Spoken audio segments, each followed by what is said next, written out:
today. And today we're going to be talking about the mindset principles. And if you are a long-time listener, then you might be familiar with the principles already because we did speak about the movement principles, but now we're going to tie in the mindset principles with the movement principles. And then we'll have both pieces of the puzzles so you can get to the life that you should be having.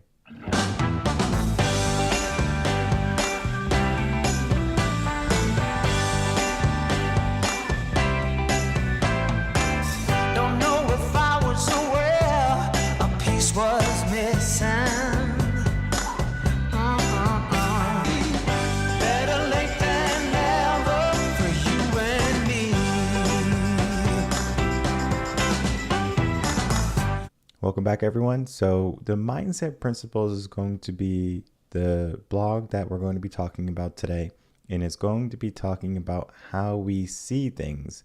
The mindset principles talked about how we moved in life versus now is going to be how we think in life. And though the mindset principles are similar to the movement principles, there is going to be one deciding factor, and that deciding factor is the actions that you take. Yeah, we can move throughout our day. We can go to the gym. We can go to work. That's movement, right? And many people mistake movement for progress. They're running in a circle, yet they're not making any progress in life. So now that we have movement, we think we're making progress, but that is not necessarily true if we're making the wrong types of movements. The movement principles talks about how to create good movement, not just a movement. And then we tie in that with the mindset principles. So now we're looking at, all right, we are having good thoughts, we're having good ideas, we have all this ambition, all this motivation, but are you thinking in the manner that's going to help you keep making progress, help with the movements that you're doing? Because when it comes to mindset, it's the beginning and the end, because how you think and how you operate on those thoughts are going to depict or discern how your future is. So let's get into that blog right now. If you're new to the channel or just tuning in, we go to reardenconcepts.com and you can always just check out what is new on the website. If you're looking for coaching, of course, you can go there.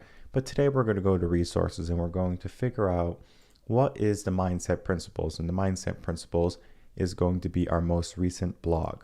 The mindset principles is going to be talking about a set of beliefs that we have, right? And that's going to be the process that anyone can have to help them seek change. If you're under a negative mindset, for example, how do we get to a positive mindset? If you're under a limiting belief type of mindset, how do we get to a mindset where there's no limits, where there's only possibilities? The mindset principles. And we have to understand something about the mind, about how we act on a given day. It's that the mind is lazy, right? The mind wants to take as little energy as it can to get you through the day. There's no ifs, ands, or buts about it. It's a survival mechanism that was with us for millennia. The brain doesn't want to exert more energy than it has to in the off chance the body or the brain needs to activate fight or flight, right? That's going to be when your adrenaline gets up, and then it's going to help your body either fight the situation or run away from the situation. Now, we have come a long way though, right? We don't necessarily need that fight or flight every single day. Most people are going to be safe in their day. They're going to be able to live in their homes. They have a roof over their head. They have food to eat. And they don't necessarily need this pent up energy, but the brain doesn't know that. So it's just going to operate under, well, just in case, let me not exert myself or overexert myself. We have to understand the mindset principles are going to be how we force our mind to operate on a given day, on a given subject, on any premise. When we are looking at the mindset principles, there's a few things that I want you to understand, and then we're going to talk about it. So the first thing I want you to understand is that you are the person who's going to decide what your beliefs and your truths are in life. Now, you can't allow other people to influence you, maybe your parents, friends, partner, or spouse, right? They might be able to influence you to some degree, but you still get to have the final word. That's important to understand. Now, our second area is going to be dealing with that there's going to be people who are going to be negative, right? In some manner, some facet in your life. And when they do that, they're trying to lift themselves up, or they're trying to give themselves some value. Now, those people are not necessarily the people we want to have in our corner, but sometimes there might be family members. It could be even a partner or spouse. It can be someone close to you, right? But we have to understand what we do with them, right? And we're going to talk about that a little bit later. And then the third area is going to be talking about overcoming a series of challenges. And those challenges are actually going to help elevate you in life. So that means if you have a challenge and you overcome it, there's a few things that happen, and we're going to break all of these 3 steps down. I do break it down in the blog, but I'm going to break it down differently for the podcast. And our fourth area is that we're going to have multiple layers of mindset that is going to help create guidelines for the long term. And I'm going to explain all that with some examples too. So the blog goes in depth for what the mindset principles are going to be. Now, of course, if you're just tuning in to listen to the podcast, you're going to get a different perspective than the blog. The blog goes into in-depth detail, and the podcast is going to give you an alternative and an easy way to understand what the mindset principles are. So if you're looking for something advanced and to really dive deep and to dissect your mindset, this blog is a must read, of course, because we want to understand how our mind is operating. And of course, if you don't know how your mind is operating, or you don't know how to change your mind, ReardenConcepts.com, and you can get some coaching, and we can help get you into the mindset that you need in order to get the life that you want. So looking at the mindset principles, the first area is going to be talking about our beliefs. Now, whether you believe you can or you believe you can't, you're right. Henry Ford, right? We want to understand something, that the limits that we place on ourselves or the world places on us, that is going to be our choice if we want to keep them or get rid of them. Many people just go through life, and whatever the world gives them, whatever people tell them, that's what they do. Now, I'm not saying that you can't live life that way, but if you're a person who's ambitious and want more out of life, we need to figure something out. Because if we're just going to be listening to what the world says, what happens when the world says something that we know is possible, but the world says it's not? And we had that with the pandemic. We had that with certain athletes saying they couldn't do something, and records are being broken year after year. Roger Bannister, for example, the first person to run a sub 4-minute mile. All the scientists, all his friends, his family said, you can't do this. This is not possible. If you do it, your heart's going to explode. It's science. But guess what? That man did it. Regardless of what people said, regardless of all the naysayers, of all the negativity that he had to deal with from people, he did it still. And guess what happened after that? Everyone else started to run a sub 4-minute mile because they saw it was possible. The same thing is with cell phones, right? If you were in the 20s, the 1920s, for example, and you told someone one day there's going to be a phone small enough to fit in your pocket, they would have thought you were a lunatic. They would have said, you're crazy. That's not possible. But guess what? We look at ourselves today.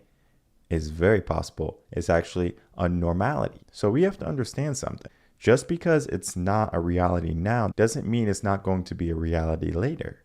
So someone might have a crazy idea. And I get this a lot with my clients. They have these huge, grandiose ideas, these beliefs, these aspirations. And I say, let's do it. I'm going to believe in you. Even though my brain is saying, this is not possible. No one has done this before. And that is the key. Just because someone hasn't done this before doesn't mean that you can't do it or that someone else can't do it. Same thing with going to the moon. Oh, we'll never go to the moon. That's just fairy tale. Guess what? We send spaceships and satellites into space on a daily basis. We have to dream big too, because many people don't have that belief. They don't have that aspiration. So how do we get it, right? And we have to understand something. We are the people who are going to give us the life that we want. There's no hero coming to save us. We have to take the action. And I understand right now might be a difficult time. There's a war going on. There are people struggling to get by, whether it be keep the roof over their head or put food in their families' bellies. That is going to be something that we have to deal with on a daily basis. And I understand many people are struggling, but that struggle doesn't have to be something you have to deal with long term. This moment, this challenge that you're facing right now is going to be helping you grow. And that's our third step, because the second step is going to be dealing with people saying that, oh, we can't do something. They're going to be the naysayers. They're going to be the people who try to put us down. They're going to be the anchors in our life, the toxic people maybe. And we don't need those people. So we just say, thank you for telling us this wonderful information. You're so smart and you know so much, right? And you do it anyway. And then you prove them wrong, but not in the sense to gloat, to show them that the human mind is powerful. Because if we just operate under the bounds of, oh, well, someone told me I can't do something, so I'm not going to do it, that's limiting beliefs. Now, where do those limiting beliefs come from, right? If you're just tuning in, then you're going to need to know this. It comes from the school system. Go to a school, right? You see kids sitting down. Maybe they're hyperactive and they want to yell and they want to shout and they want to run around, they want to dance.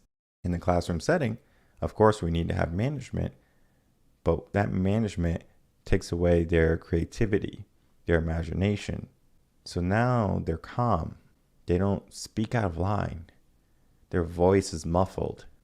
And sometimes you get students that are bad students, right? Or they just talk out of line and they're not doing what they're supposed to do. Those are not bad students. Those are just students who need a different approach. When I was a teacher, I did not think any student was bad. Some days were different. Everyone has bad days. You have bad days, I have bad days. But it doesn't mean I'm going to let that bad day define who I am as a person. I'm not a bad person. They're not bad students. They're just a little bit more energetic. And maybe you have to do a different approach to get them if you're an educator. And then how can we retain that type of imagination and creativity in our youth without destroying it? That's difficult. And it takes a teacher who really cares about the kids. It's just difficult when the government is tying the teacher's hands. So they have to do the curriculum. They have to do this. So now the mindset is going to be, I need to listen and follow orders rather than look inside. What do I believe in? What do I believe is possible? And then going after it. Of course, those people are going to be challenges. Of course, the obstacles that you have to go through, right? So for example, if you're trying to run a 3-minute mile or sub 3-minute mile, that's a challenge. Is it possible? Maybe. But the challenges that you have are going to help lift you up. And if you think of a challenge, think of it as like a stepping stone. With each challenge, with each hardship, with each obstacle, we're getting higher and higher and higher, and we're getting closer to our goal. We're getting closer to the top of the mountain peak, per se. And as long as we're making progress, then that's a good thing, right? Slow progress is still good progress, but we would like to create quicker progress, right? Because people want to get to where they want to be quicker. But how do we do that? And the answer is we have to understand our mindset, and we have to layer our mindset, which is our step 4, on how we get to where we need to be. Because if we try to lift 200 pounds and you have never been to the gym in your life before, you might not be able to do it. So we have to layer our muscles, layer our strength, layer our mindset, basically, to say, well, I can't lift 200 pounds. It doesn't mean it's impossible. It just means that I have to continue with the progress to reach that goal of lifting 200 pounds. So instead of lifting 200 pounds, we're going to lift 20. I can lift 20. That's easy. Then eventually we're going to lift 80, and then eventually we're going to lift 125. Eventually we're going to lift 175, and then eventually we're going to hit 200. There's a process. Now, of course, you can be blessed, you can be gifted, and you might be able to lift at 200 pounds on day one. But do you stay there? Do you not aspire to be more than what you are currently? Because if you can lift 200 pounds, why are you not trying to lift 400? And it's not so much that, oh, I don't want to be big, I don't want to be strong. This is a mindset thing. That's an example. Because if you make $50,000, $60,000 a year, why are you not making $100,000 a year, $150,000 a year? That's a mindset. Now, I understand that there can be an occupation limit, right? So if you're a janitor, you might make $30,000 to $80,000. That's the most you can probably make as a janitor in your life. Teachers, you're going to probably be making $30,000 to $120,000, somewhere around there, depending on what type of teacher you are and how long you've been in the game. I understand there's limits. But what do we do with our time, with our money? Do we just spend it and buy material things, or do we have the money work for us? How much you make on a given year is your choice.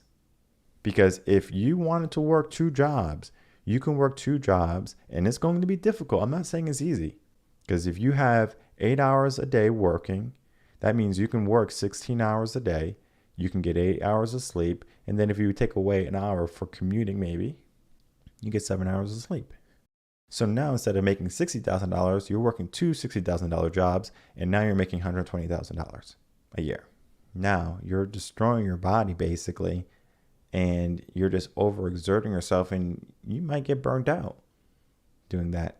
But if you do it for a short period of time, you can create a wealth, or you can create something that's going to create a cash flow for you. But that's a mindset thing. Most people get a paycheck and they use that paycheck to pay their lifestyle. Oh, I make this much money, I can afford this car. Oh, I make this much money, I can afford to wear these clothes. Oh, I make this type of money, I can eat this type of food. Fancy restaurants, Whole Foods, name it. So now we're working just to maintain our lifestyle versus instead, what is your lifestyle? What lifestyle do you want? Identifying that type of lifestyle. And then from that type of lifestyle, you say, okay, I know what type of lifestyle I want. This is how much money I need. Any extra is going to go toward me creating something more in my life. It's a mindset thing. Everything ties into your plan, your life goal. Do you have a life goal? Do you even have a plan? Many people don't have a plan besides Monday I go to work, Friday I get off, Saturday I party, Sunday I rest, and I dread Monday. Many of the people in our society are just living life as life comes to them. There's no plan. There's no organization. There's no principle in how they act. The mindset principles is going to be talking about that. So, of course, this blog is a must read, not only because the content in this is going to help shift your mindset to be more in line with going after more ambition, right? Seeking more goals in your life, but it's going to help unlock those doors that you have been placing all throughout your mind. Oh, I can't do this. Door's locked. Oh, I can't do this. There's a wall that forms, right? We need to be able to get out of that thinking because we have the opportunity to create something good in our life. Now, how you choose to live life, that's going to be up to you. Now, if you feel like $30,000 is good, do it. That could be your success. If you feel like $1 million is success for you, do it, reach it. That's fine. But we want to make sure that we're not allowing people to determine our future. We are the people who decide that. So this blog, I highly recommend everyone read this blog because it's going to help you pinpoint your mind. And when you pinpoint your mind, you can say, these are the steps that I need to take in order to reach the next level in my life. And then after you reach that next level, then you can say, all right, I am on the path to a person or becoming a person that I would like to be. And once you are on that path, you just have to make sure you stay there. And then you have to make sure that any problem that comes your way, you either pivot or you address the problem. Because there's going to be some problems that we just hit a wall and we just want to keep hitting this wall and we'll try to break the wall. Sometimes we have to. Sometimes we have to just understand this is not my fight and we pivot. And then we keep on moving, going forward. Because it's about making forward progress, not making no progress. We're not trying to stop, we're trying to keep on moving. So tying in the movement principles, keep on moving, to the mindset principles, I will not stop. Understanding those two and combining those two are going to be key to your success and to your happiness overall in life. Because if you're just going to allow life to happen, you might not necessarily get all the good things that life has to offer you. So then you're going to be sour, you're going to be upset, you're going to be depressed, and there's no reason for you to be that way. So if you're looking for a better life, if you're looking for better actions, better behaviors on your part, ReardenConcepts.com. Read these blogs, of course, listen to the podcast, get coaching. All of that's going to be there to help you reach the next level. If you're just tuning in, make sure to like, comment, and subscribe. And I will see everyone on Wednesday for the next episode of Coaching a Session. Until then, everyone, take care.